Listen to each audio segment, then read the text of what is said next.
Chapter 10, 2008, What Terrorism Feels Like. Somehow daily life continued despite the bomb blasts and killings. School remained a haven from the insanity of a city in the middle of a war. It wasn't always possible to attend, between the bomb blasts and the curfew, which would be enforced any time of day, and sometimes noisy helicopters flying overhead made it so we couldn't hear a thing, and on those days we would be sent home. But if the school opened its doors, I was there, ready to spend time with my friends and learn from the teachers. My friends and I had now moved to the upper school, and our friendly competition got even more competitive. We didn't just want to get good grades, we wanted to get top grades. It wasn't just that we wanted to be the best, although we enjoyed it when we were.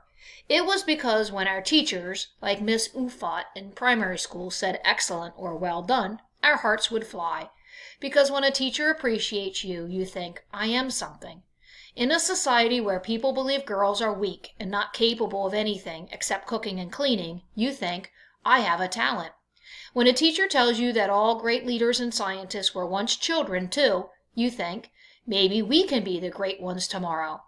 In a country where so many people consider it a waste to send girls to school, it is a teacher who helps you believe in your dreams.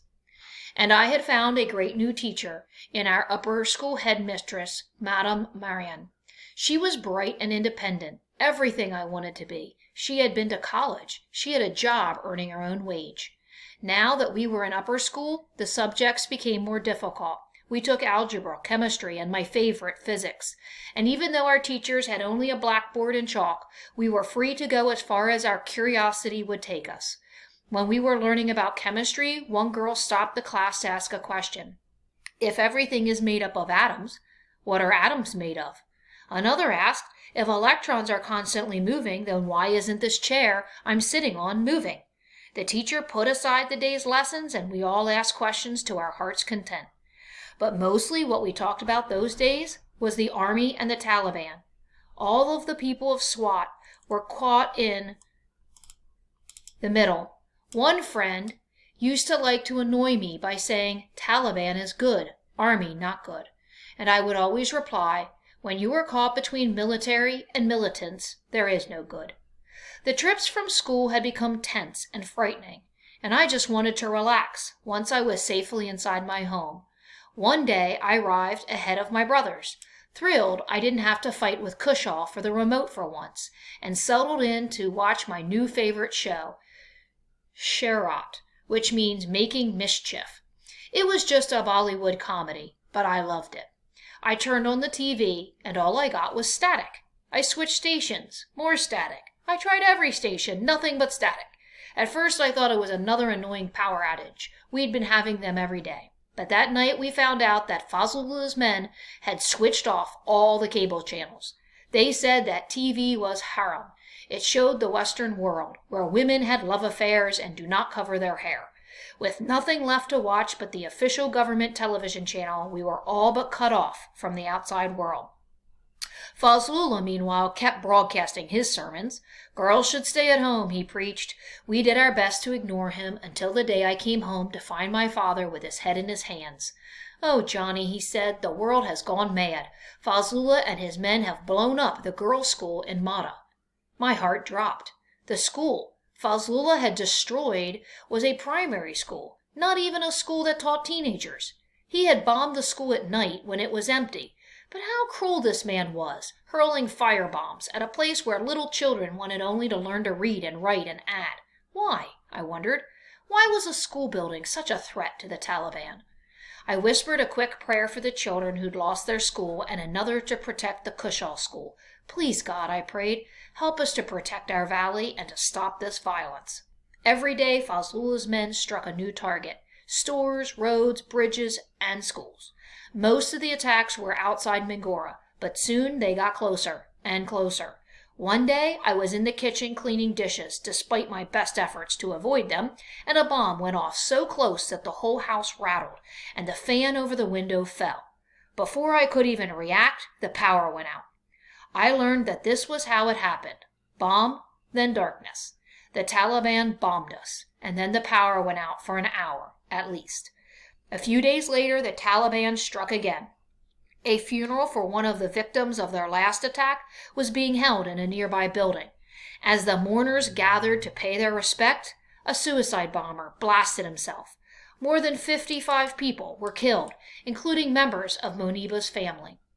I had grown up hearing the word terrorism, but I never really understood what it meant, until now.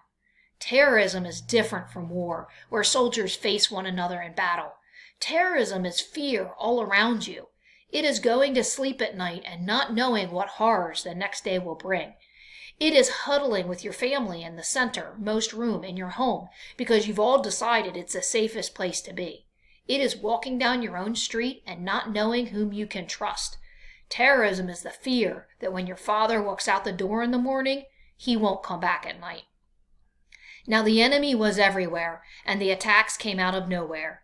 One day a store was destroyed. The next day a house. Rumors flew. The store owner had crossed Fazlullah and had helped the army. The man whose house was targeted was a political activist. A bridge was blown up one day. A school the next. No place was safe. No one was safe. Our family tried to carry on as normal, but we were tense all the time. Bombings became such a regular part of our daily lives that we fell into a routine every time we heard a blast. We called to one another to make sure everyone was safe. Kaista, Pisho, Papi, Kushaw, Atal, we cried. Then we listened for the sirens. Then we prayed. This kind of random terror made us do strange things. My father started taking a different route home each evening in case someone was studying his routine. My mother avoided the market, and my brother stayed inside on even the sunniest days. And since I had been in the kitchen both times there were blasts near our house, I stayed as far from that room as possible. But how can a person live when she is afraid of a room in her own home? How can a mother buy food for her family if the market is a war zone? How can children gather for a game of cricket if a bomb could go off under their feet? Nighttime was the worst. When darkness fell, we all startled at every creak and jumped at every shadow. Nighttime was when Fazlullah's men carried out most of their attacks, especially the destruction of schools.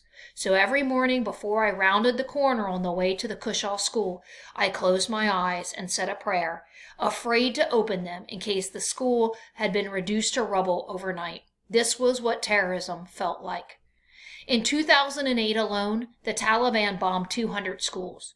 Suicide bombings and targeted killings were regular occurrences.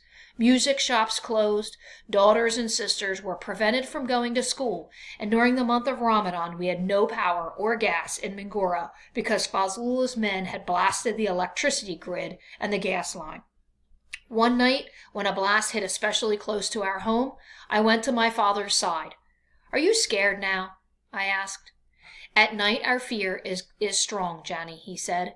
"But in the morning, in the light, we find our courage again."